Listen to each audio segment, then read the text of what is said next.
I know he's teamless, but who is he? NaNiwa, your blue Protoss player.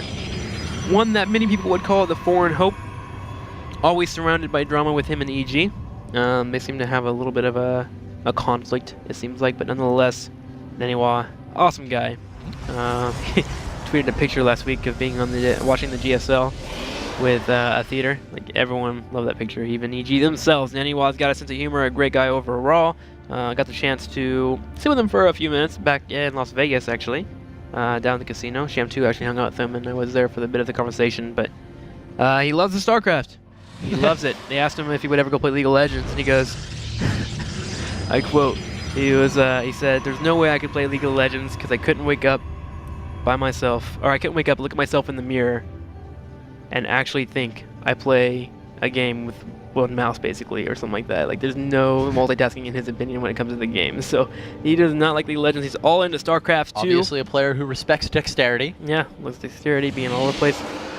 So I'm surprised he doesn't play Terran then. Yeah, Terran would actually probably fit his playstyle. But nonetheless, with Heart of Swarm coming up, I think that he'll be able to be all over the place. Again, when it comes to engagements, he always seems to be doing an awesome job. And in the last game where he was behind, what, 80 supply? He almost made it look like he'd go for a counterattack and win the game. Like, I was actually getting quite fearful for LiveZerg. I thought he perhaps might have thrown it away a tad bit. The control from NaNiwa is ridiculous, but LiveZerg, again, just finishing that game out very strongly in game number 2. Yep. And now you're in game 3. Nexus first is going to be the build out of NaNiwa. LiveZerg is dropping a very fast extractor, actually. Super interesting. Definitely not the current meta. 2-base Infestor, 2-base Muta, or just speed. Could be just speed. It slows down your build a substantial amount, but if you're worried about the potential of all-ins or something of that nature... well, I think the response to this is in game number 2. Remember when he had the 2 Stalkers and the 1 Zealot pushing across the map, NaNiwa did into LiveZerg? He actually had to build a ton of units to deal with those 2 Stalkers and 1 Zealot. It was hard for me to surround. NaNiwa was just out microtasking him.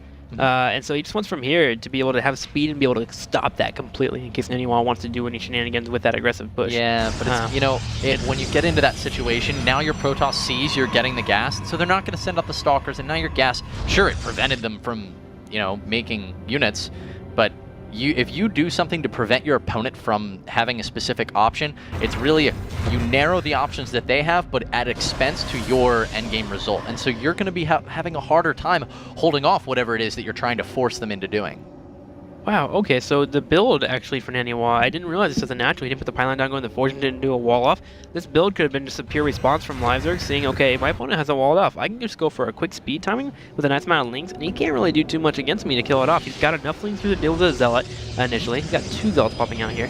But interesting play here from NaNiwa. I was actually not paying attention to his wall off, but now I see the reasoning for actually going for that speed, because he wants to swap in with these links. Unfortunately, NaNiwa is doing a good job of being ready for it. He's got 2 Zealots already out. He doesn't go straight into a Stalker afterwards. He's just getting out Zealots. And Zealots are really great against dealing links. Get a Zealot up here, get another Zealot up here, and suddenly you can't engage those probes. So NaNiwa should be ready, especially with the Sentry popping out. No, this definitely is a very interesting opening. We'll see if we have a 3rd gateway come in at any point. Actually, he's making 3 Zealots. What? He's already got 3 gateways. Warp Gate's also getting ready to complete here in just a second for NaNiwa. And yeah, we, of course, this was... slightly different build, opening up with the Cyber Core into a quick expansion. Only now throwing down his Forge is NaNiwa, but with all these Zealots, actually going to be able to push out across the map here in just a second, and LiveZerg is maybe going to be a little bit thrown off. Let's take a look at his worker count right now, 32-30, so not too much of an economic advantage for our Zerg. So this build is really cool. It was planned out to go against a 1 Queen against double expansion afterwards, follow up to just kill off that 3rd right away. And just LiveZerg went for a bit of a skillier build, and he's actually got a nice little counterattack potentially here.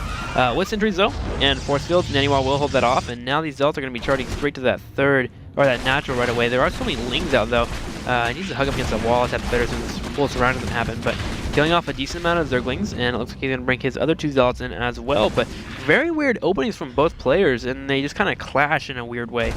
Can he get into the mineral line, though? That will make it so much more difficult for these Zealots to be dealt with. Of course, full surrounds are nearly impossible in that situation. There we go. Taking some decent damage off. right away. Didn't get a couple of them right away. Roaches are popping out though. Here for LiveZerg, followed up straight into a lair. Zerglings are getting surrounded on the Zealots. The 4 Zealots are really strong here. Again, they are 0-0, but they still do a decent amount of damage. And it looks like, with that being said, we have a total of 4 workers killed off, but we have a third not up for LiveZerg. A natural has been extenuated. We do have it popping up. We have a wall off available for NaNiwa. NaNiwa is in a really good position overall. Yeah, I like his position as well. Not because of the amount of damage that he was able to do with those Zealots. 4 is not enough to compensate it. If you kill 4 workers for what, 6, 8 Zealots? No. But he has forced out a ton of units from LiveZerg. And this is, I mean, we're looking right now, guys, at 26 Zerglings. That would be 13 drones and 4 roaches. So he's looking at 17 drones that could have been made that weren't made. And suddenly NaNiwa is, I mean, in a really good economic position. Looks like he wants to expand here. He's got his Robo, his Twilight. It's going to give him great ability to both see what his opponent is doing while being able to continue forward with upgrades and tech progress in general. He's even throwing down a few extra gateways here to make sure he's extra safe. Gonna have a total of 5 gateways on the field, falling up into the upgrades as well. Looks like he has +1, +2 should be queued up afterwards because that Twilight Cancel is finishing up very soon. We do have LiveZerg going for that third with units just sitting here, not able to do anything whatsoever. And it looks like he's gonna be falling up into Burrow as well as Speed, really favoring that Burrow play overall. And with how it went for him in game number 2, I mean, why not? Usually a lot of players forgo that Burrow and go a different tech route or try to get a few more more roaches, or even moving up into Hydras or Infestors quickly. But he really chooses to have that Burrow on the field. So a little bit of a little signature, I guess, if you will, of LiveZerg. Third now on the way. It looks like he had the probe set up to go, and he's got the resources available. There we go, bringing his probe down too. That was smart, actually. He kept the Stalkers and Sentries with him in case he saw a Zergling down there, because sometimes you'll send a probe down, and that Zergling kills that probe up before you even get it up, and it's really unfortunate. Yeah, but at the same time, you want to make sure you don't follow it too closely, too far, because then you can get counterattacked really easily. So that was nice attention to detail out of NaNiwa. Third base is down. 2 additional gateways going to be following it up as well. Overall, NaNiwa is just going to be playing this very tight, very conservative. And LiveZerg, on the other hand, he's going to be a little bit aggressive. Streaming out across the map right now, gearing up for a big attack. We'll see what he can get done with it. He's got about 16, 20 roaches or so, lings, and about 10, 12 roaches. So he actually had +1 queued up, and then he canceled it and went straight into Carapace instead. Interesting play from LiveZerg. Looks like he made a mistake, and that mistake might be a little bit costly for him. That +1 was, what, a good 30 to 40 seconds done before he canceled it out? Wonder why he chose to go for that route. Now moving into a 4th right away. We do have a double gases on the way at LiveZerg's base, and he's moving into Infestation Pit. So really gonna start turning out these Infestors. Gonna start having fungals available for him as well. And it looks like these rocks are being broken down. He's just trying to find a point here to where he can force NaNiwa to be out of position. Does he have an Overlord here? No, he does not. He has a Burrow Zergling here at the 4th, but no Overlord. Oh, there we go. There's an Overseer. So we can get an idea as to where the units are for NaNiwa. Yeah, he's going to be able to take out these rocks. It's going to open up additional attack paths for him. We'll see what he is able to do with it here in a minute. Well, here we go. The aggression is sitting outside of the natural here for NaNiwa. He's got Immortals popping out. Stalkers as well as Sentries and a few Zealots in the mix. Gonna be able to handle this pretty nicely, actually. I don't feel like there's enough for him to be too aggressive. He's just fainting pressure overall while he gets that 4th. That Passing Glands has been queued up as well. And 1-1 is a little over halfway done. So LiveZerg just sitting back until he does get his upgrades available to him. But at that whole point, NaNiwa just in a really good position, I feel like. Looking into the Harvesters, 64 to 77. Looks like he slowed down his production for a tad bit in terms of Harvesters. And that's moved into robotic space. So he's okay with playing the passing game as well. Yeah, he definitely is. And if we take a look at NaNiwa, he did a great job there realizing that LiveZerg wasn't going to be pressuring too much, because he made 1 sentry. In a situation where you have that many lings and roaches battering on your door, you could easily feel like, I need some sentries, I'm going to need to be able to deal with this attack. And if you force out those sentries, or if your opponent, I should say, forces them out of you, you'll be very, very happy. They're not going to be nearly as useful as you move into the later stages of the game. But NaNiwa made Stalkers instead, which ultimately is still a great unit to have in the late game. I really like LiveZerg walking around and killing up all these rocks. He's making all these paths, all these chokes available for him, so NaNiwa can never find an opportunity to straight up just engage him and beat him out with a force field or two. He's going to have to be a little bit more quicker than that in terms of the force field and have to waste more energy as well. It's just really interesting to see that. I don't see a lot of Zerg players actually going straight for the rock kills whatsoever, and he's actually cleaned them all up on the field, even the one as opponent's natural. So interesting play there from LiveZerg, and I like he's doing that because he was keeping his units a little bit active on the field. does have some units in the bottom right corner, and these are ready for a counterattack. Anytime that Stalkers, the Sentries, and the Immortals start pushing across the middle of the map, he'll start beelining straight to the bottom right. NaNiwa, though, has done a good job of kind of making a makeshift wall here, just to slow any type of attack like that down. Wow, that changed, like, I don't even think I got to see the pylons. Yes, died instantly. Really nice awareness there. So +1 has finished up, 2-2's on the way. We're even getting Neural Parasite on the map here. That's a little bit odd. We don't see that as often anymore. You usually just use it to grab a mothership, and that's about it.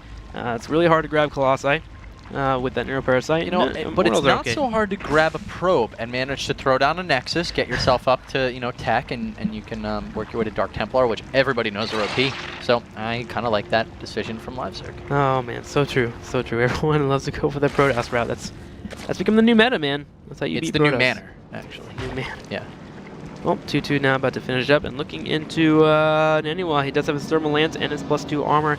Oh, I'm sorry, that's just +1. Jeez, he's only on attack upgrades. He's really seemed to favor going for just a straight 3-0 compared to moving up in armor. Some players go 1-1 and then fall up to 2, then 2-1, then 3-1, but he just goes straight up into attack. But nonetheless, moving forward, there are a lot of links here. He needs to be careful. He needs not want to get surrounded by those links. He does have a blink, but still want to be able to get some damage down on them before you do blink away. Oh, does forward to go straight forward though. It catches 2 Infestors. Nicely done there. Fungal does land here though for LiveZerg, but nice control here from NaNiwa. His Colossus are a little bit too far back for LiveZerg to actually attack into him. LiveZerg, that could not have possibly have gone worse for him.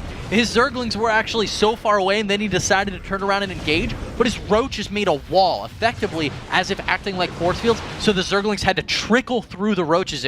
They were not able to all come in at once. They were not able to surround the Stalkers and flood in. Instead, they trickled in a small wave all over time, and NaNiwa just obliterated them as they came in. Drones now being pulled off the line. LiveZerg on the verge of elimination, and NaNiwa is about to secure a spot to IPL 6 GG. And the finals. Yep. Going the finals as well. Nice control there from NaNiwa. Even actually towards the end of that engagement as well. Lings popped out for the reinforcements. And just to make sure that his Colossi is safe, he blinked the Stalkers around the Colossi so they couldn't actually be attacked by the Lings. It was beautiful, man. NaNiwa showing why he can execute in a battle. You know, NaNiwa blinked forward there, and LiveZerg seemed to see this opportunity where I can throw down Fungals and trap these Stalkers, but his army was not in position. You know, his Lings were his fastest units, Roaches then the second fastest, Infestors the slowest. So when the Stalkers blinked in, they picked off 2 Infestors, okay, but you can still run in this situation. The Stalkers used their blink. Instead, he turned around and fought, and the Lings were incredibly far away, and those are typically your headline units that you want to engage first. Instead, his Infestors were in the front of the fight, his Roaches were second to hit, and the Lings got trapped behind everything and they couldn't get in. Classic Zealots getting stuck behind your army. It was Lings in this situation. LiveZerg, unfortunately, guys, knocked out NaNiwa, moving on to the finals. That's right, NaNiwa in the finals. He will be playing against Targa. It's going to be a PvZ coming at you. The IPL EU qualifiers for IPL 6 is about to finish up, and I believe on Friday we'll be having the Korean qualifiers. Exciting indeed. I think we're gonna try and do that one straight up live. Like, we're gonna be feeding you the information as it comes into us. But nonetheless, guys, I got a Korean account, man. Maybe we'll hack into that server. But guys, we're gonna cut to a quick commercial break, so don't go anywhere. We've got the finals, the EU IPL 6 qualifiers coming at you. It's gonna be pretty exciting. Don't go anywhere. 2-minute break.